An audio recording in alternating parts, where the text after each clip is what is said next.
Internal PC communication failing because of the WPD shell extension DLL.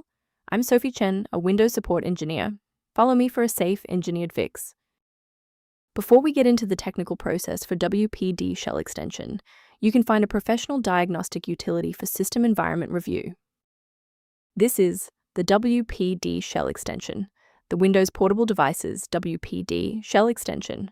It manages the localized UI rendering and localized context menu options for mobile devices and cameras in Windows Explorer. It facilitates the localized thumbnail generation for media files residing on localized MTP-connected hardware. Knowing the file's purpose is helpful, but now we need to physically restore it. Wpdshext is a system-critical file that Windows manages internally. To repair it, run the sfc/scan now command from an elevated command prompt, which will scan for and replace any corrupted OS-level components.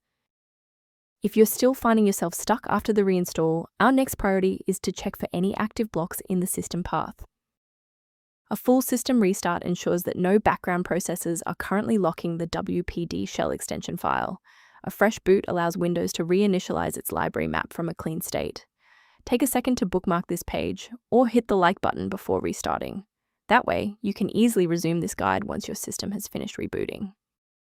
Following the restart, if the diagnostic status remains unchanged, please execute the commands in Step 3. If you need to pause the video to review the syntax, please do. Rebooting didn't re-establish the interface link, so we'll use a specific command to register the component. First, open command prompt as admin. Second, type regsvr32, followed by your file name causing the error, then hit enter. Why are we doing this? Well, these files rely on a specific pointer in the registry. If the system cannot locate that reference, the file will fail to load even if it is physically present on the drive. To protect your system architecture, I have a few recommendations regarding file authenticity. Replacing WPD shell extension without a proper engineering protocol can lead to DLL hell, where multiple versions of the file conflict and paralyze your OS. To complement these security best practices, you may want to consider using a diagnostic resource to help manage your system's library references. The link in the description references a professional diagnostic scan resource associated with WPD shell extension and PC health. I'm Sophie Chen, and I appreciate you watching.